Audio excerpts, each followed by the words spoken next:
장별입니다.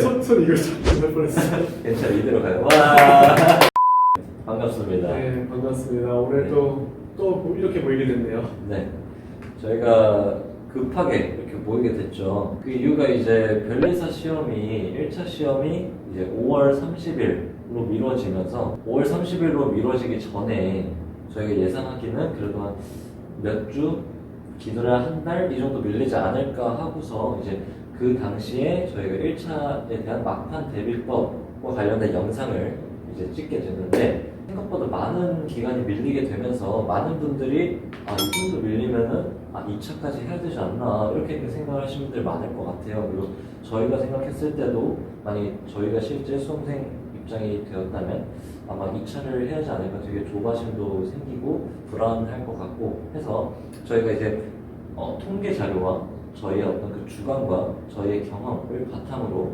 어떻게 준비를 하면 좋을지 한번 그 유형별로 나눠서 설명을 드리고자 하는데 그 유형은 이제 전년도들의 합격 컷을 보면서 우리 장별님이 한번 설명을 해주시겠습니다. 네, 일단 그 1차 합격 커트라인부터 말씀을 드릴 텐데요. 14년도부터 말씀드리겠습니다. 14년도 1차는 제가 첫 1차를 봤던 때인데요. 제가 이때 1차 점수를 잊을 수가 없는 게 제가 이때 한 문제 차이로 떨어져갖고 기억이 납니다. 그때 컷이 민법이 좀 어려웠던 때라 66.6이 나왔습니다. 그리고 15년도는 그것보다 조금 상승해서 71.66이 나왔습니다. 그러면 그 14년도가 좀 상당히 낮은. 예, 그렇습니다. 그때 이제 보통 민법에서 많은 점수를 높은 점수를 확보하게 되는데 그때는 민법이 좀 어려웠기 때문에 그렇게 다들 평균적으로 점수가 낮아지는 그런 경향이 매우 컸던 것 같습니다. 그리고 16년도에는 75점이 나왔습니다. 이때는 자연과학이 굉장히 쉽게 나왔다라는 평이 많았던 그런 해였고요. 네, 16년도가 이제 제가 1차 시험을 봤던 해죠. 네. 동차형이었죠. 네, 동차였죠. 네. 네. 그 다음에 이제 TMI입니다. 16년도에는 75점이었고 17년도에는 70.83이 나와서 떨어졌네요. 이제 16년도보다는 조금 하락된 점수가 나왔고 이제 18년도에는 다시 점수가 올라서 74.16의 점수가 나왔습니다.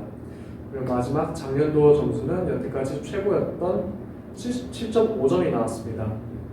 그래서 대충 생각해본다면 예년에는 70점 언저리가 커트라인이 형성이 되었지만 이제는 최고점을 찍으면서 77.5점이 형성되면서 그 이제 2020년도 올해 시험은 그 합격 점수가 어떻게 될지는 좀 예측하기가 어려운 상황이 된 것 같습니다.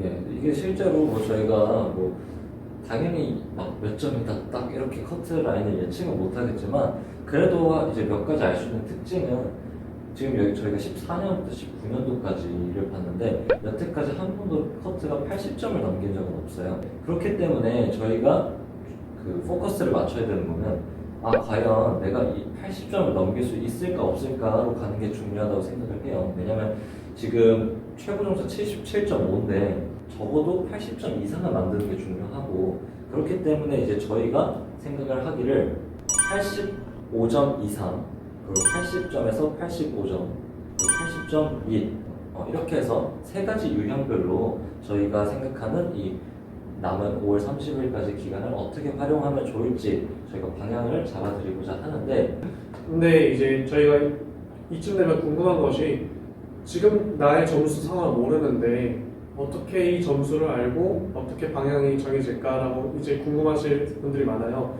그래서 이제 여러 가지 지표가 있을 수 있겠지만 그중 하나로 모의고사 점수를 보게 되면은 이제 그 점수를 기준으로 저희가 좀 설명을 드리는데 도움을 드리고자 합니다.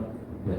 그리고 모의고사 점수를 갖고 정확히 뭐 예를 들어 제가 그 학원 모의고사에서 90점이 나왔다 그렇게 해서 이제 실제 시험에서도 90점일 것이다 이렇게 예상을 하는 것보다 사실 모의고사가 기출보다는 조금 더 어려운 난이도로 형성이 되어 있고 실제 시험을 가게 되면 저희가 공부한 거를 100% 발휘하기 쉽지가 않아요.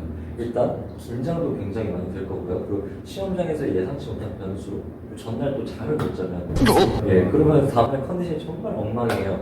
그렇기 때문에 실제 모의고사 점수 나오신 점수보다 한 2점, 3점 정도 좀 더 낮게 나온다라는 것을 기준으로 잡고 그러면은 이제 85점 이상 꾸준히 나온다 모의고사를 봤는데 85점 이상이 꾸준히 나온다 하면은 어떤 식으로 공부를 하면 좋을까요?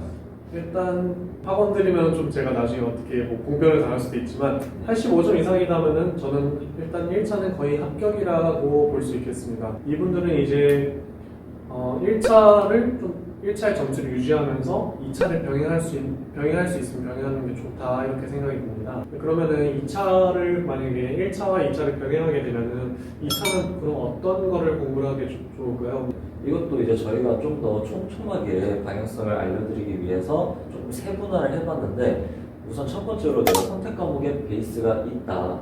예를 들면 내가 뭐 유기화학을 선택을 했는데 유기화학에 대해서 잘 알고 화학 쪽 전공을 해서 내가 친숙하다 이런 베이스가 있으신 분들 같은 경우에는 특허 상표의 기본 강의 혹은 기초 GS를 들으시면서 빨리 그 2차의 답안 작성 스킬을 익히시는 게 좋을 것 같습니다. 왜냐면 특허 상표 같은 경우에는 1차에서도 기본적으로 다루기 때문에 2차 공부를 한다고 해서 1차 공부에 크게 방해가 되지는 않고요. 내용 자체가 물론 시험의 출제 스타일은 조금 다르지만 내용 자체는 똑같아요. 결국 그렇기 때문에 양측 면에서 다 도움이 될 거라고 생각을 하고 선택 과목의 베이스가 있다면 특상 기본을 혹은 기초 GS를 하면서 특상의 어떤 그 베이스를 조금 2차의 베이스를 다져놓자가 이제 첫 번째 방안이 될 것 같습니다.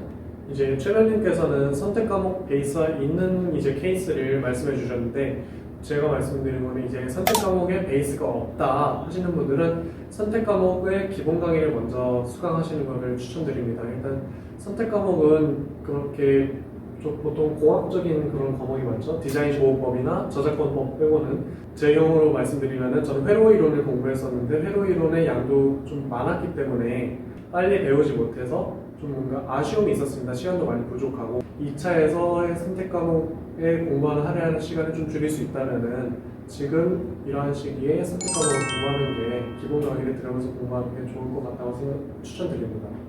네, 조금 더 붙여서 말씀을 드리면 이제 선택 과목이 PF로 바뀌게 되면서 선택 과목에 이제 투자하는 시간을 점점 줄이는 추세가 돼가고 있는데 아예 베이스가 없다면 어쨌든 어느 정도 그 반열은 올려놔야 그 패스를 할 수 있을 정도 나오는 거기 때문에 그거를 하루빨리 올리는 게 좀 좋다고 생각을 해요. 실제로 제가 공부를 했을 때도 저는 1차를 공부하면서 유기화학을 같이 공부를 했었고요. 2차 때 유기화학에 투자하는 시간을 확 줄이고 민사소송법에 더 많은 시간을 투자해서 법 과목의 밸런스를 맞출 수 있었던 그런 경험이 있는데 선택 과목을 빨리 단기간에 끌어올려서 2차를 준비를 하시는 게 장병님 말씀하신 것처럼 법 과목을 대비하는 데 더 좋지 않나 생각이 들고요. 선택 과목을 추천드렸는데 왜 민소는 추천하지 않냐라고 이제 궁금해하실 분이 있는데 민소는 양이 너무나 방대하고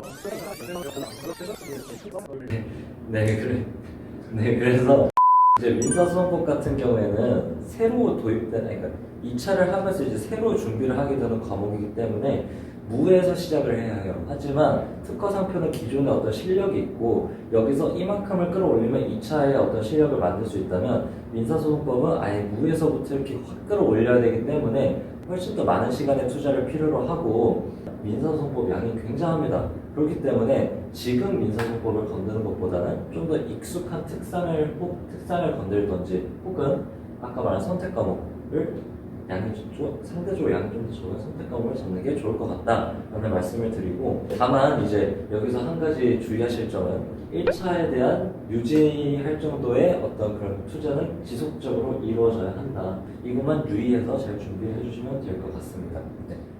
이제 아까 저희가 말씀드린 그 점수 중에서 80점에서 85점 정도라면은 어떻게 준비를 해야 될지 말씀드리도록 하겠습니다. 이 경우에도 이제 선택 과목이 뭐냐에 따라 좀 말씀을 드릴 텐데요. 베이스가 있다, 그리고 베이스가 없다, 그리고 선택 과목이 만약에 디보로 하실 것이다. 이렇게 세 가지로 나눠서 말씀드리겠습니다. 먼저 선택 과목에 베이스가 있으신 분들은 조금 더 선택 과목에 대한 공부, 그리고 선택 과목에 대한 암기나 아니면 선택 과목에 대한 문제풀이 이런 거에 대해서 좀 더 집중을 하시면서 이제 그 나머지 시간은 1차로 그렇게 공부를 하시는 것을 추천드리고요. 그리고 만약에 선택 과목에 뭐 선행된 공부가 없다 하시는 분은 그냥 일단 1차가 좀 그렇게 확실하게 안정권은 아니기 때문에 1차만 하시는 것을 좀 추천드립니다. 그리고 마지막으로 이제 선택 과목이 디보라면은 지금 현재 1차에도 있는 과목일 텐데요.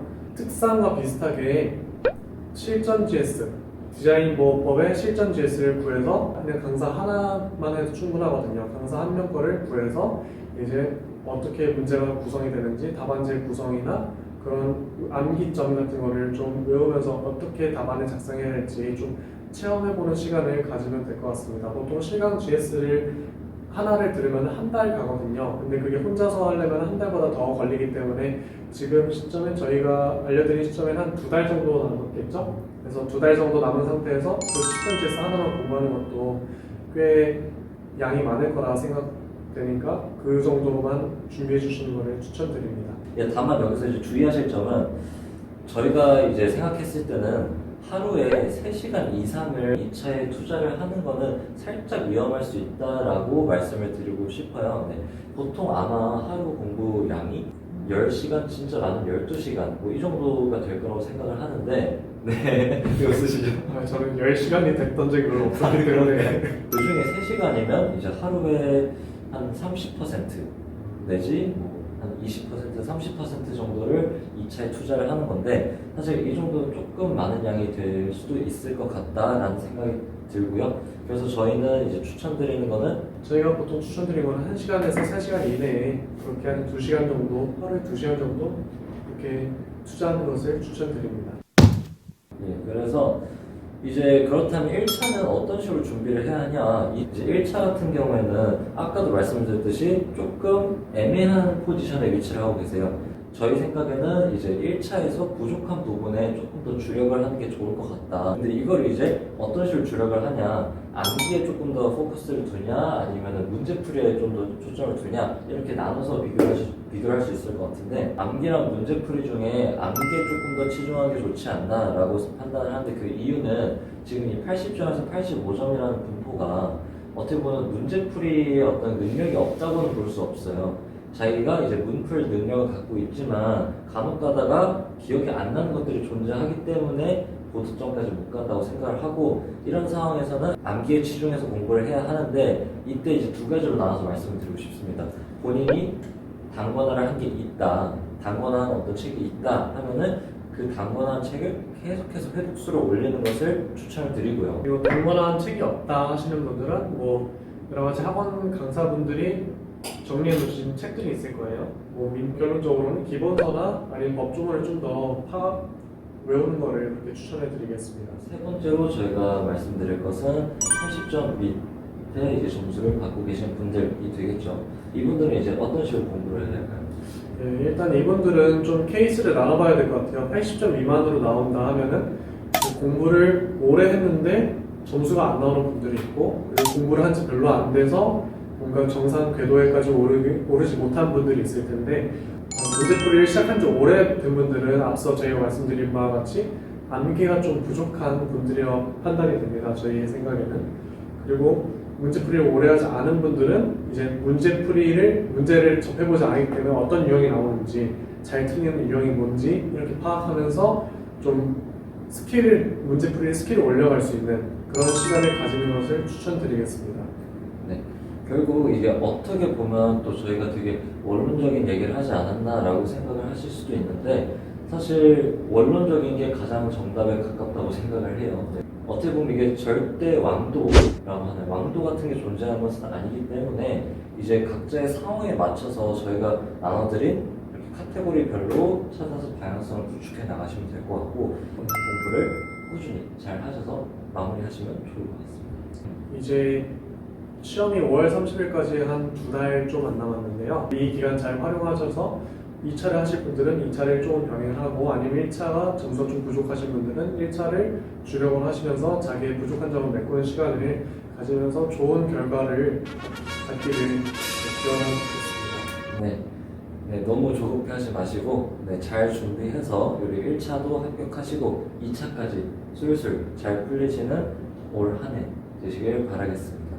저희는 또 다음에 되게 수험 관련된 꿀팁 영상으로 또 찾아뵙도록 하겠습니다. 오늘 저희가 만든 영상이 좋았다면 구독과 좋아요, 알람 설정까지 부탁드리겠습니다. 감사합니다. 감사합니다.